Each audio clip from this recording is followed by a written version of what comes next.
d'Habacuc, qui est dans l'Ancien Testament.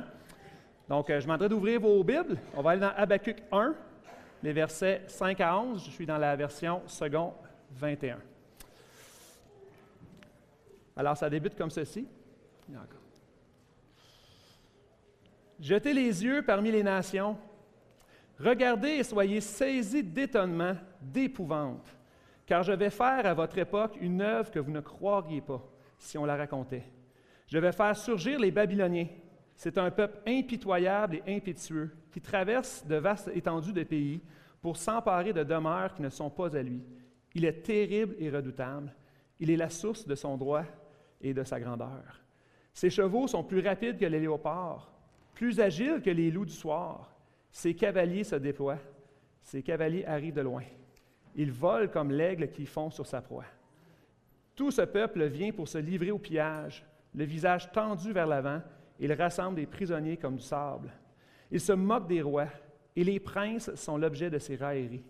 Il rit de toutes les forteresses. Il amoncelle de la terre et il les prend. Alors il change d'avis, il poursuit sa marche, et il se rend coupable. Sa force à lui, voilà son Dieu. Que Dieu bénisse sa parole.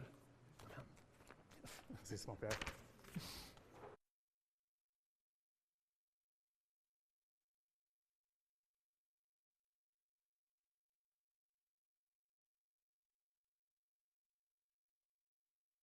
Allô? Bon, et voilà. Bon matin à vous tous, ça va bien? Oui. Yes. Je suis vraiment content ce matin de voir autant de gens ici ce matin.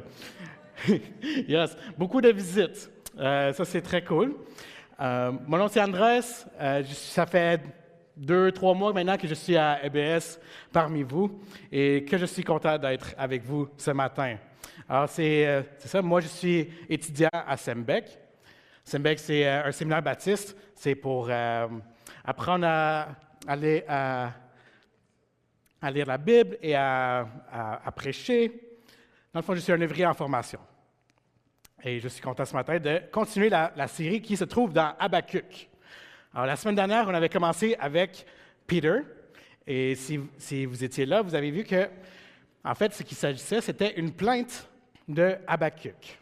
Et aujourd'hui, on va regarder qu'est-ce que Dieu répond à ça. Alors, je vais commencer avec une question pour vous. Alors, est-ce que ça vous arrive de sentir que Dieu est loin? Est-ce que ça arrive que ce que vous entendez prêcher, ce que vous lisez dans vos Bibles, ce qu'on chante avec nos lèvres, peut-être que finalement ne sont que peut-être des paroles vides? Des paroles qui dessinent une belle histoire qui est difficile à s'approprier. Il faut que je commence mon timer. Vous sentez que ce sont des paroles qui entrent dans une oreille, mais qui sortent de l'autre. Il se peut que vous vous sentez ainsi, parce que vous êtes abasourdi, parce qu'il semblerait être une déconnexion entre votre réalité et ce que vous connaissez du caractère de Dieu. Cet été, j'ai travaillé dans un camp chrétien qui s'appelle Livingstone.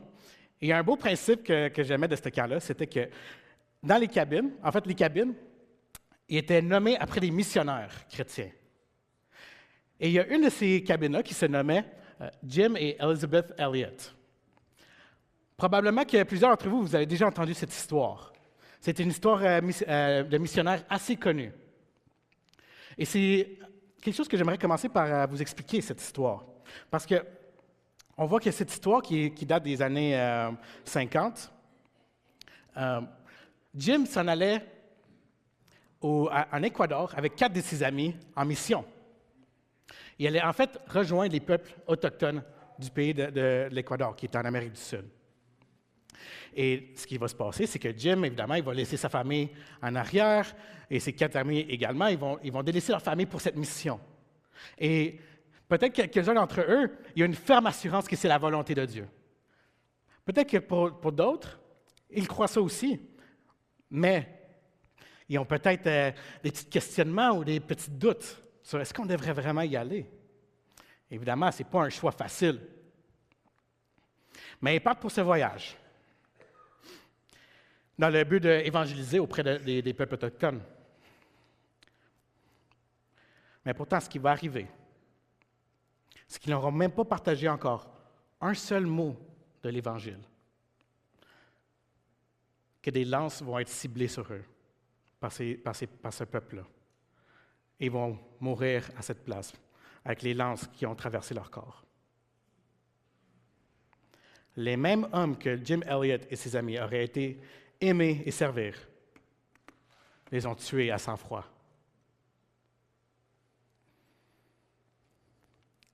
Alors, comment est-ce que Dieu a laissé des hommes avec des intentions nobles et belles et pieuses se faire tuer aussi tragiquement? N'oubliez pas, ces missionnaires-là ont été là pour la cause de Dieu. Et pourtant, on peut se poser la question, pourquoi est-ce que Dieu a permis cela? Pour la femme de Jim Elliot, Elizabeth, ça a dû sentir comme si Dieu était devenu silencieux. Elle devait vivre l'échec, la confusion, l'incompréhension. Elle a dû sentir une déconnexion entre la réalité de la vie et ce qu'elle connaissait du caractère de Dieu. Est-ce que vous aussi, vous vivez l'échec, la confusion ou l'incompréhension? Et vous sentez que la réalité de la vie s'est déconnectée de ce que la parole enseigne. Mais des années plus tard, cette même tribu a connu Dieu et a entendu la bonne nouvelle de Jésus par nul autre que le moyen de Elizabeth Elliot. Dieu lui a donné le cœur et le courage de les aimer quand même. Une tragédie qui semblait si insensée et qui était insensée est devenue une histoire de rédemption que peu de gens pouvaient s'imaginer. Et 40 ans plus tard, elle va écrire ces mots. Cette histoire n'a point cessé de me ramener à une seule vérité. Dieu est Dieu. S'il est Dieu, il mérite mon adoration et mon service. Je ne trouverai de repos nulle part ailleurs que dans sa volonté. Et cette volonté est infiniment, immensément, indiciblement au-delà de mes plus grandes idées sur ce qu'il accomplit.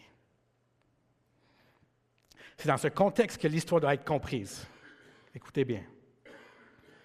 Dieu est le Dieu de l'histoire humaine et il agit continuellement, mystérieusement, accomplissant ses desseins éternels en nous, à travers nous, pour nous et malgré nous.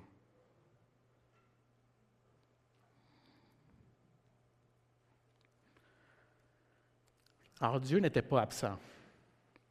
Il était actif par des moyens qu'elle ne pouvait pas encore percevoir. La semaine dernière, on a vu avec Peter que Habakkuk il pose des questions dans l'incompréhension. Il ne comprend pas pourquoi le peuple de Dieu, Juda, vivait dans l'immoralité, dans la transgression et dans l'injustice. Et aujourd'hui, on voit que Dieu a une réponse pour lui. Mais c'est une réponse qui peut causer de la confusion. Alors aujourd'hui, on veut adresser ces confusions qui peuvent générer des questions concernant son activité, l'activité de Dieu. Les moments où il semble contraire à ce que nous croyons de lui. Mon exhortation pour vous ce matin porte sur faire confiance en Dieu, car sa main n'est jamais immobile. Et c'est ainsi que mon message se nomme « Un Dieu actif dans un monde incertain ». Prions.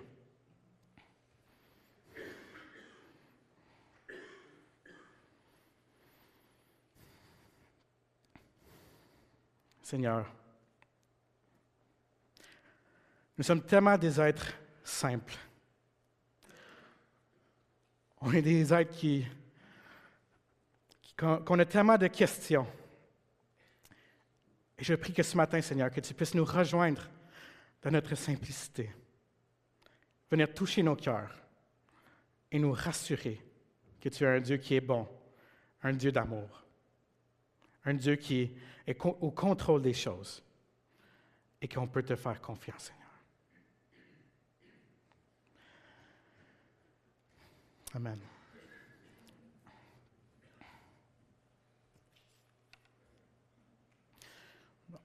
Alors, j'aimerais commencer par vous donner un peu le contexte du passage. Alors, spécialement si vous étiez absent la semaine dernière, ou que même ça fait longtemps que vous n'avez pas lu Habakkuk. Parce qu'entre vous et moi, bien sûr, c'est un livre qu'on lit très régulièrement, Habakkuk. Habakkuk, c'est un petit livre qui se trouve vers la fin de l'Ancien Testament. C'est dans la section des prophètes. Et en fait, c'est vers vraiment la fin de la section des prophètes. Ce que ça veut dire, c'est que Israël et le royaume de Dieu s'enlignent vers un exil. Et Habakkuk, à ce moment-là, c'est un prophète. Le travail du prophète, c'est de conscientiser le peuple de Dieu du mal qu'ils font et de revenir dans les chemins de Dieu, qui sont bons et parfaits. Naturellement, quand ils vont oublier Dieu, quand ils vont oublier ses chemins, eh bien, jugement viendra sur eux pour les injustices qu'ils vont avoir commises. Et il y a déjà un premier jugement qui est venu. À cette époque, le royaume était divisé en deux. On avait le royaume du Nord et le royaume du Sud. Le royaume du Nord regardait le nom d'Israël et le royaume du Sud s'appelait Juda. C'est à Juda que Habakkuk se retrouve. Et ce qui se passe, c'est que le royaume du Nord, Israël, avait déjà été détruite. Elle avait été détruite parce qu'eux, ils ne suivaient pas les chemins de Dieu. Eux, ils vivaient dans l'immoralité et dans la transgression de la loi. Et ils vivaient terriblement. Mais ce qu'on a entendu la semaine dernière, dans le passage précédent, c'est que le royaume du Sud, Juda, commence à faire pareil. Et Habakkuk se pose la question, où est ta justice, Dieu? Où es-tu?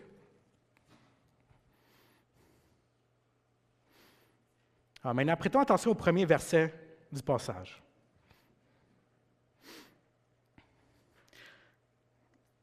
Jetez les yeux parmi les nations. Regardez et soyez saisis d'étonnement, d'épouvante, car je vais faire à votre époque une œuvre que vous ne croirez pas si on la racontait.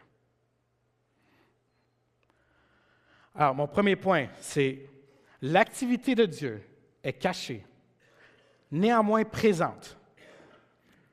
C'est ce qu'on va approfondir pour ce verset. Tout d'abord, ce qu'on voit ici, c'est que la plainte d'Habakkuk n'est pas restée dans le vide.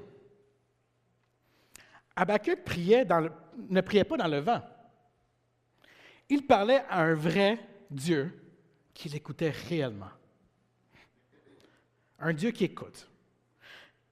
Il a versé son cœur devant lui et Dieu lui a fait savoir, j'agis. Je fais quelque chose. En d'autres mots, son chagrin ne restera pas sans réponse. Mais Dieu va dire à Habakkuk, arrête de regarder juste à ton nombril et lève les yeux un peu et regarde plus loin. Regarde les nations. Et peut-être vous avez déjà entendu cette expression, mais ne regarde pas juste les arbres, mais regarde aussi la forêt. Peut-être parfois, regarder au-delà de la petite échelle de notre émotion immédiate. Il faudrait à la place regarder à l'échelle du plan de Dieu.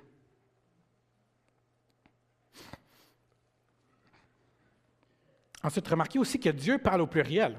Il dit « regardez » et non « regarde ». « Soyez saisis » et non « sois saisis ». Alors, il ne s'adresse pas ici seulement à Habakkuk. Il s'adresse aussi aux fidèles d'Israël, aux fidèles de Juda, qui veulent que sa loi soit remise, qui crient la justice. Alors, tous ces fidèles sont invités à regarder la grande photo pour retrouver Dieu dedans et trouver son activité.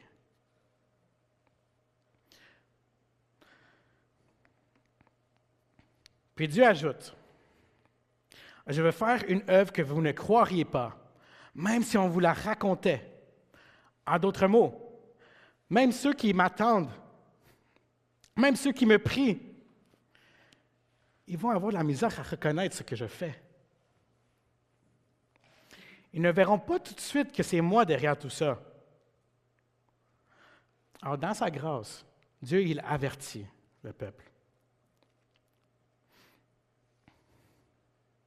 Et sans cette révélation spéciale qui vient d'être dite par Dieu, il n'aurait jamais reconnu sa main dans les événements qui étaient à venir. Si Habakkuk s'était mis à plisser les yeux, à essayer de trouver où est Dieu dans ce paysage, où est Dieu dans cette photo, si ce n'était de Dieu qui vient le voir et lui expliquer, il ne l'aurait jamais trouvé. Parce que c'est Dieu lui-même qui doit venir lui taper sur l'épaule et lui pointer exactement où que Dieu se trouve sur cette photo. Et c'est ça qu'on appelle la révélation spéciale. Souvent, quand tout devient abstrait, que les choses manquent de clarté ou qu'on est perdu, bien, la première chose qui va nous orienter à la bonne direction, c'est sa parole. Parce que sa parole est la révélation spéciale à laquelle on a accès. Elle nous aide à voir ce que on n'aurait jamais vu tout seul ou par nous-mêmes. Et c'est en fait, c'est la réalité de tout chrétien. Je pense à moi dans mes débuts de vie d'adulte. Pendant un temps, je repoussais Dieu. Moi, je me disais que je suis une bonne personne, pas besoin de Dieu. Je faisais ce qui me semblait juste moi-même, pensant que personne ne pouvait me dire que mon choix était mauvais, immoral ou même injuste. Mais c'est juste quelques années plus tard que je vais être convaincu de mon péché et de mon état. C'est quelques années plus tard qu'en lisant la Bible, j'ai pu prendre un pas de recul et voir la grande photo. Et c'est à ce moment-là que Dieu est venu me taper à l'épaule et me dire « Hey Andrés, je fais partie de ta vie et suis mes chemins, parce que mes chemins sont meilleurs que les tiens. » Alors, si vous êtes chrétien, j'en suis sûr que vous avez vous-même déjà été convaincu de cette vérité. Et ce n'est pas par votre pure intelligence propre, c'est parce que Dieu vous a tapé à l'épaule et vous a montré qui qu'il est. Mais ce qui est important de comprendre, c'est que Dieu ne fait pas seulement ça à la conversion. Là, je parle beaucoup de conversion, mais Dieu continue à faire ça dans notre quotidien et dans notre marche avec lui. Il fait cela pour nous rappeler de sa paix. Il nous rappelle de son amour. Il nous rappelle de sa grâce. Et à cette Église, on croit à un principe biblique qui est fondamental, qui s'appelle sola fide, c'est-à-dire que nous sommes sauvés par la foi seule, car nos œuvres ne suffisent jamais pour plaire à Dieu. Mais cette vérité-là, il y a 500 ans, a été oubliée dans l'histoire de l'Église. Avant la Réforme, ça ressemblait presque à un « comment je fais pour gagner mon ciel ?» Puis un jour, Dieu vient voir l'humanité, lui taper sur l'épaule et lui dit « Hey, regarde, j'ai une révélation pour toi. Tu n'as pas à gagner ton ciel. En fait, ce que tu as à faire, c'est à placer ta confiance en moi. » Et c'est ça qui avait déclenché la Réforme à l'époque. Elle a été déclenchée par une révélation qui a été retrouvée dans la Bible. Le juste vivra par la foi. Ce qui est d'ailleurs le verset clé du livre d'Habakkuk. Alors, mes amis, la révélation de ce matin, c'est que Dieu est à l'œuvre. Il est à l'œuvre dans vos vies. Mais pour le voir, il faut lever les yeux et regarder à sa parole.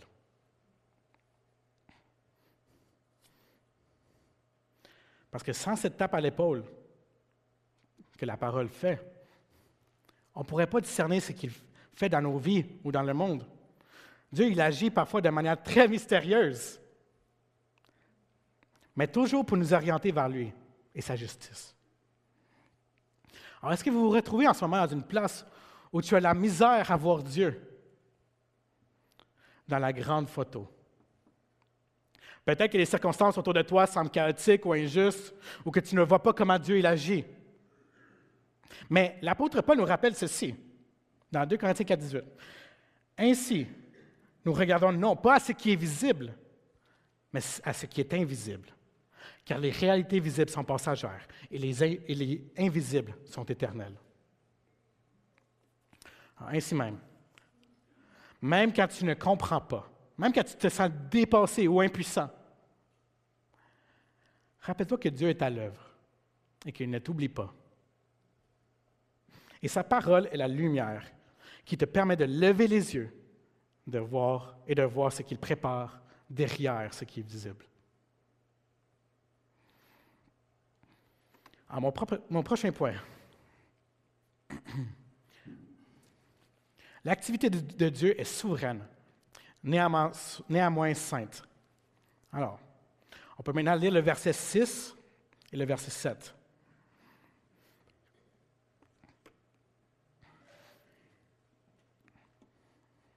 Je vais faire surgir les Babyloniens. C'est un peuple impitoyable et impétueux qui traverse de vastes étendues de pays pour s'emparer de demeures qui ne sont pas à lui. Il est terrible et redoutable. Il est la source de son droit et de sa grandeur. Alors qu'on commence à voir la lumière au bout du tunnel, de voir que Dieu il répond à nos prières, la réponse de Dieu semblerait encore plus augmenter notre perplexité. Dieu va répondre à la prière des fidèles de Juda en leur disant que la justice sera rendue par le moyen des Chaldéens. C'est-à-dire, c'est un autre mot pour dire les Babyloniens. Les Babyloniens sont un peuple absolument terrible. Ils étaient reconnus dans la région pour leur cruauté et leur puissance militaire. Leur armée était rapide, organisée et impitoyable. Ils rasaient des villes, ils amenaient des peuples captifs, ils faisaient trembler les nations qu'ils envahissaient. Ils étaient symboles de violence, d'orgueil et d'idolâtrie.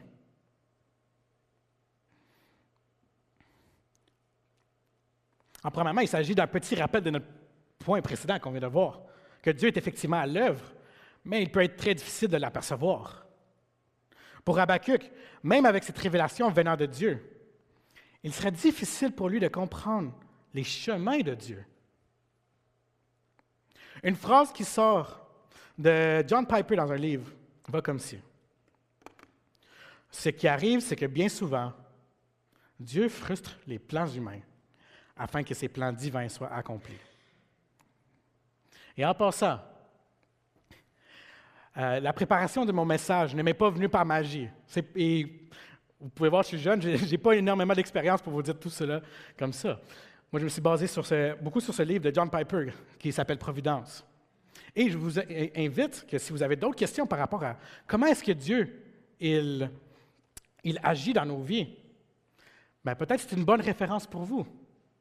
Et ici, à EBS, on a une bibliothèque et on a plusieurs livres qu'on peut vendre sur divers sujets. Alors oui, vous êtes instruits ce matin à travers la parole, mais aussi on peut être instruit à travers les sources que Dieu nous a données.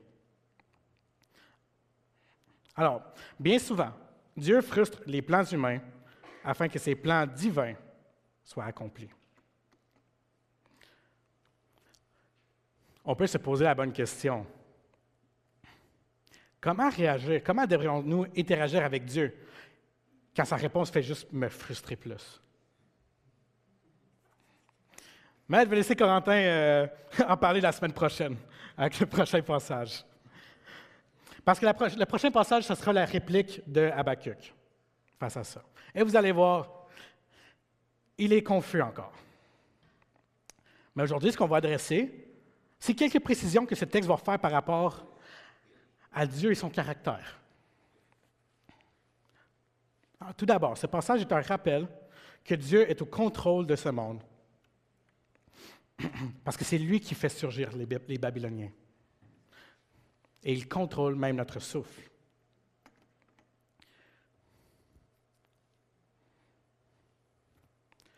Il y a un verset dans les Proverbes qui dit « Le cœur du roi est un simple courant d'eau dans les mains de l'Éternel. Il l'oriente comme il le désire. » Plus tard dans l'histoire de la Bible, dans le livre du prophète Daniel, l'un des rois les plus terribles de Babylone, alors le peuple qui est sur le bord d'envahir Juda, plus tard, un des pires rois, qui s'appelle Belshazzar, se fait rappeler que même son souffle de vie est entre les mains de Dieu.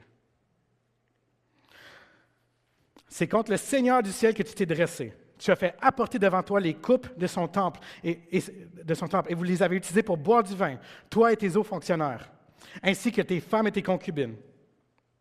Tu as célébré les dieux en argent, en or, en bronze, en fer, en bois et en pierre, qui ne voient pas, qui n'entendent pas et qui ne savent rien. Et tu n'as pas donné gloire au Dieu qui tient dans sa main ton souffle et tous tes chemins.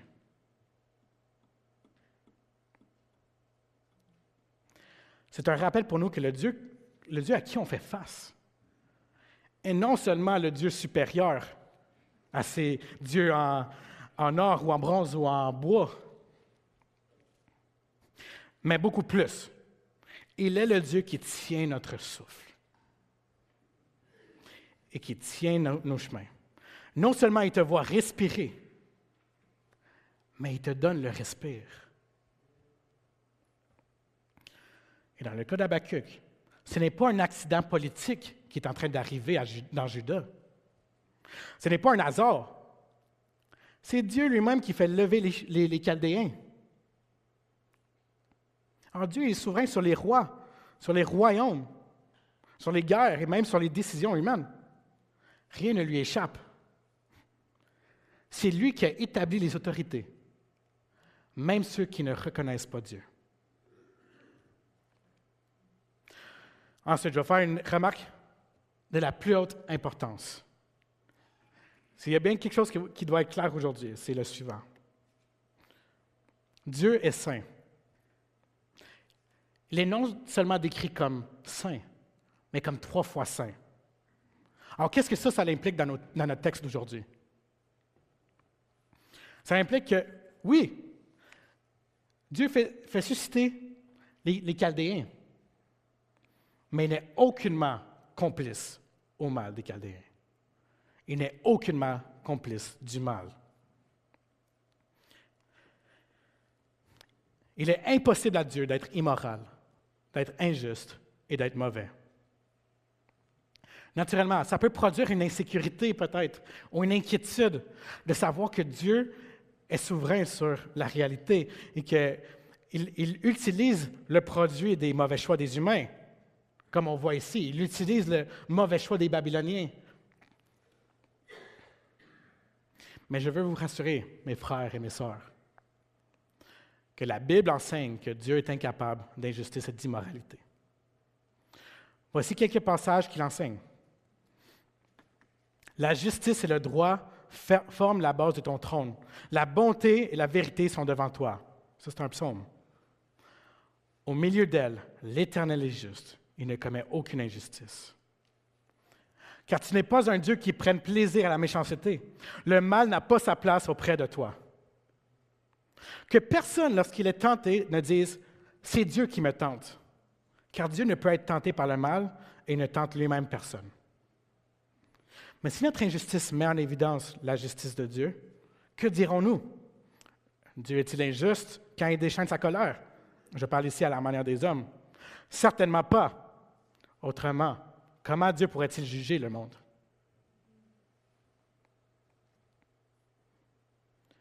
En n'assumons pas que l'ultime contrôle divin sur le mal fait que Dieu est l'auteur du mal ou est capable du mal. Faisons attention à cela. Mais peut-être qu'une question demeure quand même. Pourquoi est-ce que Dieu permet ceci d'arriver? Je n'ai pas de réponse pour vous, mais je trouve que ça se résume bien avec ce qu'un patriarche d'Israël et de Juda va dire, qui s'appelle Joseph. Vous avez médité de me faire du mal. Dieu l'a changé en bien pour accomplir ce qui arrivera aujourd'hui. Sauver la vie à un peuple nombreux.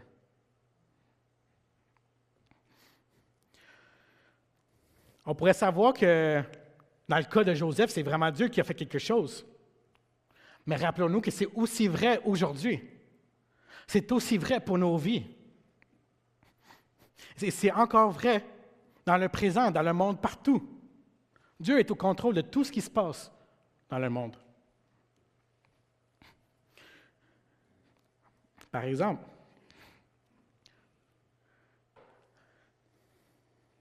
quand la guerre en Ukraine elle a éclaté, aucun doute que ça a été une tragédie. Et en passant, ce n'est pas parce que Dieu change quelque chose de mal en bien que ça ne rend pas tragique ce qui est arrivé, ou qu'on n'a pas le droit d'être attristé par la souffrance. Ça fait juste, en fait, montrer l'effet du péché, l'effet de mettre Dieu et sa loi sur le banc. Et ça montre à quel point qu'on a besoin de Dieu. Alors, en Ukraine, des familles ont été séparées, des terres ont été volées, des villes ont été détruites, et il y a eu beaucoup de morts.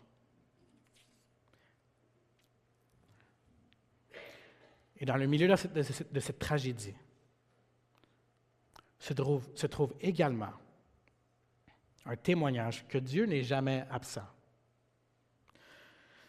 Finalement, ceux qui étaient des réfugiés déplacés deviennent également, involontairement, des missionnaires en Europe. Peut-être que vous ne saviez pas cela, mais l'Europe est dans un déclin dans la foi chrétienne depuis quelque temps. Il y a une église en Pologne qui priait activement et régulièrement pour la guerre en Ukraine.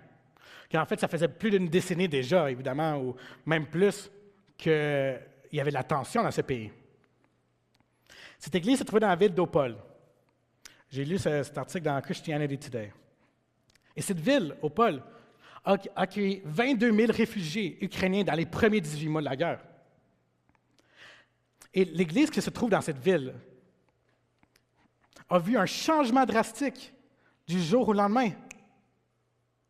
Cette église, qui était majoritairement polonaise, a été du jour au lendemain transformée en une église, oui, internationale, mais aussi missionnelle, aussi une église qui était souciante, une église qui était généreuse, et même, comme a dit le pasteur de cette église, peut-être un peu en désordre. Mais plusieurs églises baptistes et pentecôtistes ont vécu ces réveils par l'arrivée des Ukrainiens dans ce continent qui était en train de délaisser Dieu. Ça a renforcé les églises de l'Europe et ça a partagé un beau témoignage de c'est quoi l'Église. Que quand la tragédie frappe, Dieu est présent et il prend soin. Amen. Les églises de la Pologne ont accueilli les réfugiés. Ils ont pris soin de eux comme s'ils étaient la famille. Et Dieu a changé le mal en bien. Et sur vos tables, vous avez peut-être remarqué qu'il y a des petits dépliants ici qui disent « partenaire de prière ». Si je l'ouvre, je vois que le 5 octobre, il y a quelqu'un qui est au Congo. Le 9 octobre, il y a quelqu'un au Sri Lanka. Le 14, la mission est pour travailler ensemble pour amener les trafiquants d'êtres humains en justice et sauver et restaurer les survivants en Bangladesh. Alors ça, c'est ici un dépliant de prière pour des missionnaires au Canada et aussi à l'étranger. Et si on regarde à celui de ce matin, dimanche 19 octobre, c'est un certain Mark Naylor. Et ça dit « Priez pour qu'il poursuive son travail de mentor auprès des dirigeants au Pakistan avec sagesse et bravoure.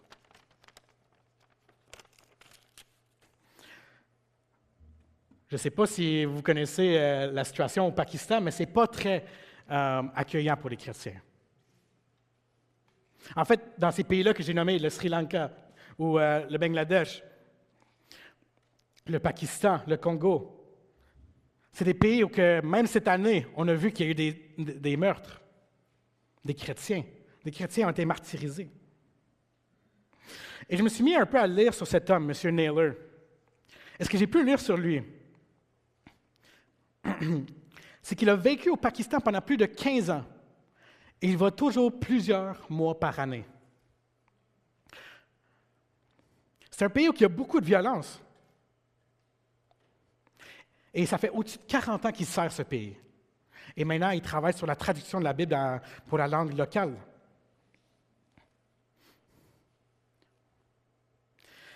Et j'en suis sûr que si l'on demandait à M. Mark Naylor, est-ce que Dieu t'a abandonné au Pakistan? Où était Dieu quand tu étais là-bas? Mais en fait, peut-être que quelquefois quand il était là-bas,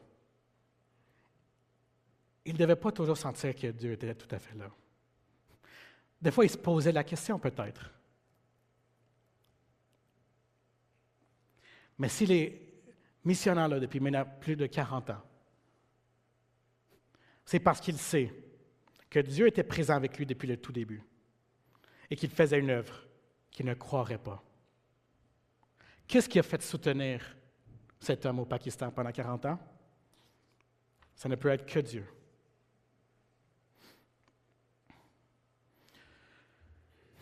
Alors, la réponse de Dieu n'est pas toujours celle qu'on s'attendrait.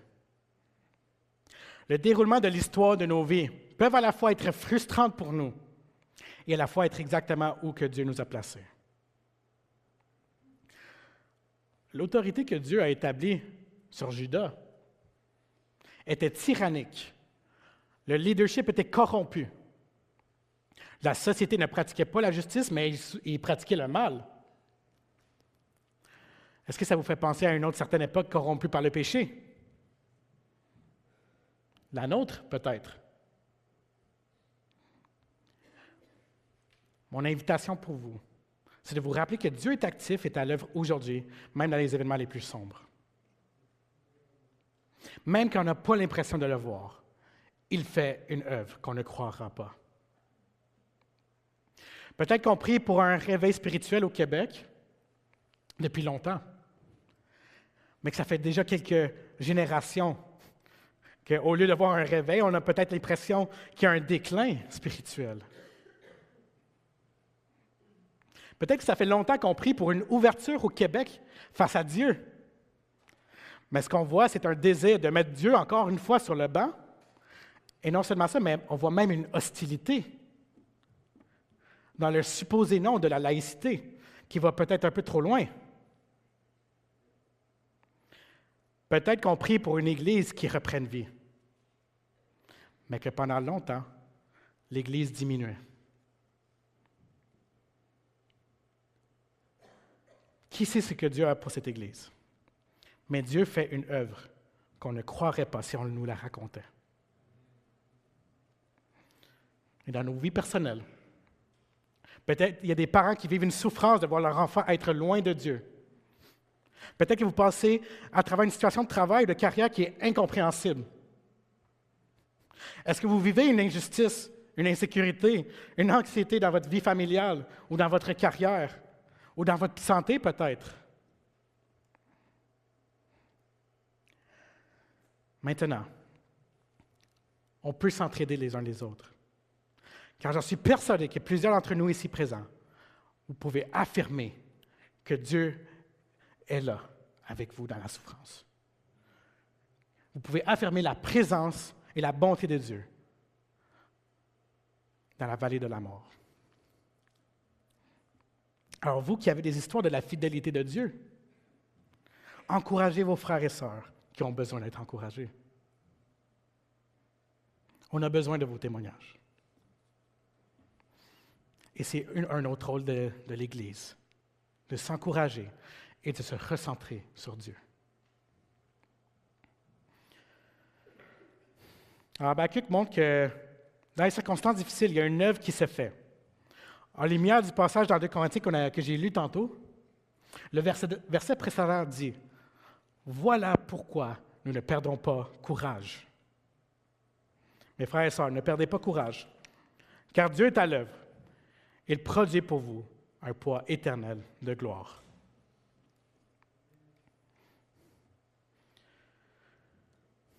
Et maintenant, pour le dernier point, lisons le verset 11. Alors il change d'avis et poursuit sa marche. Il se rend coupable. Sa force à lui, voilà son Dieu.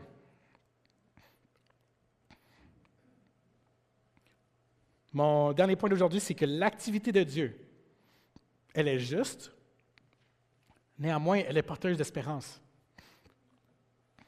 Et cette espérance, elle est basée sur la rédemption. Alors même si Dieu se sert de Babylone, nous avons vu que Dieu n'est pas mauvais.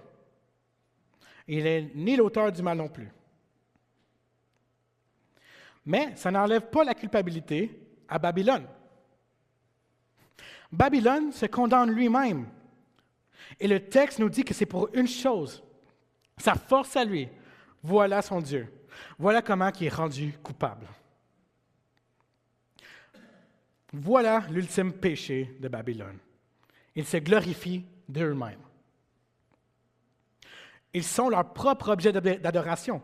Ils sont intoxiqués par leur propre pouvoir. C'est la manifestation ultime de l'orgueil humain. Le remplacement de Dieu par soi-même. Plus tard dans la série, on va voir que Babylone va devoir payer le salaire de leur culpabilité. Pour nous rappeler que peu importe que tu sois Babylone ou que tu sois Juda, nul n'échappe à la justice. Pas même ceux que Dieu s'est servi. Babylone est coupable, Juda est coupable, et tout homme qui s'élève au-dessus de Dieu est coupable.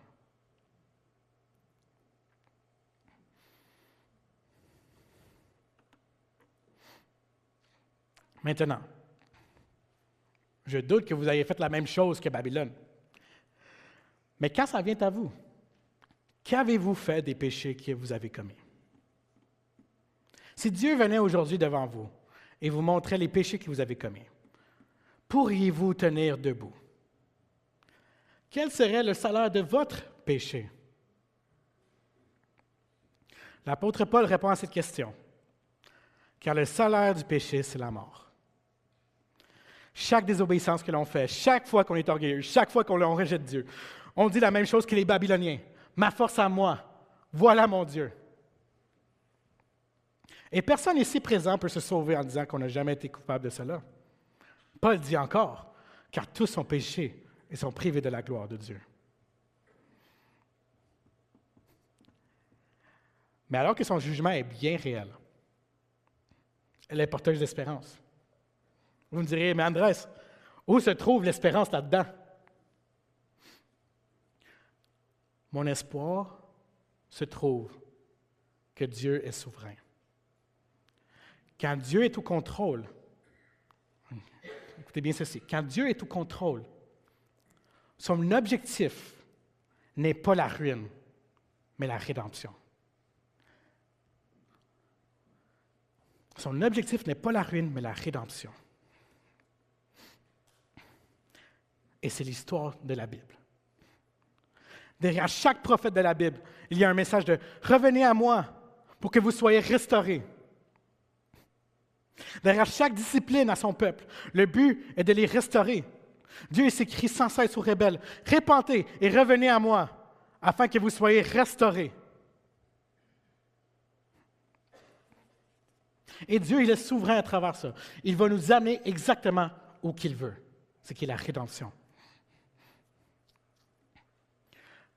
L'ultime exemple que Dieu utilise, ce qui était voulu dans le mal pour le bien, se trouve à la croix de Jésus-Christ.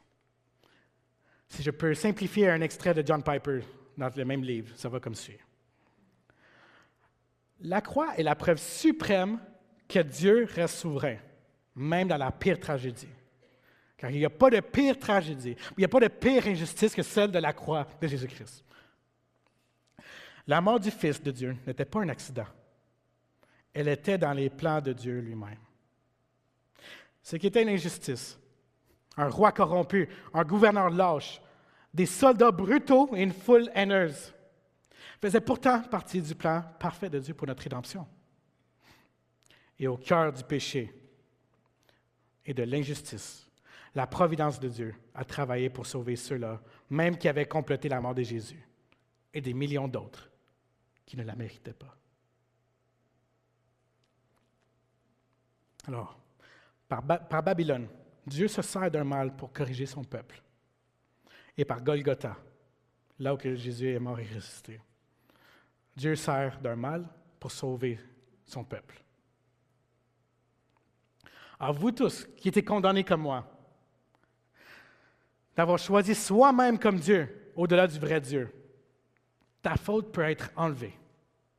Car la justice a été satisfaite par la croix de Jésus-Christ. Car la phrase « car le salaire du péché, c'est la mort » est incomplète sans le reste du verset qui dit « mais le don gratuit de Dieu, c'est la vie éternelle en Jésus-Christ, notre Seigneur. »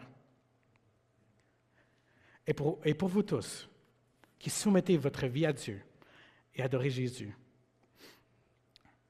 votre culpabilité est enlevée. Il n'y a donc maintenant aucune condamnation pour ceux qui sont en Jésus-Christ.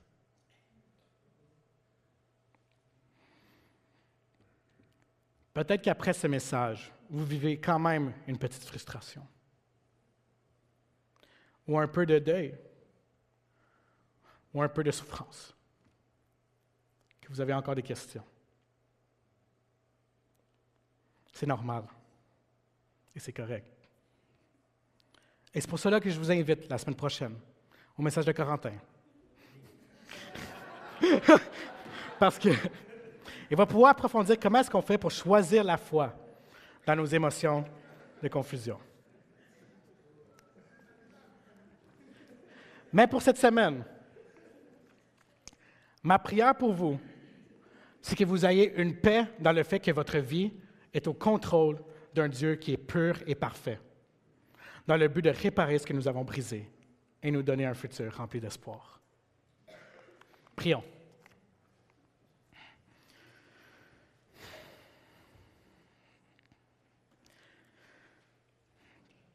Oui, Seigneur, merci parce que tu es un Dieu qui vient nous sauver.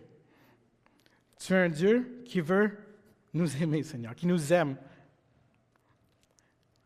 qui nous donne l'opportunité d'être dans la rédemption, d'être rattaché à toi, Seigneur. Toi, la source de toute bonté et la source de toute bonne chose. Seigneur, je prie pour chacune des personnes qui est dans cette salle ce matin, Seigneur, que cette semaine, ils puissent voir la grande photo et voir où que tu te trouves là-dedans, Seigneur.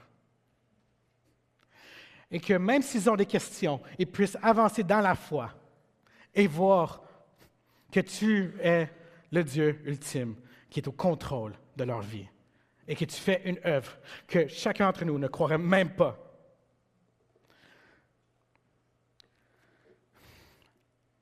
Seigneur, merci pour la croix. Merci pour Jésus. Et on prie tout ça en ton nom. Amen. Amen. Merci à vous tous. Merci. Yes.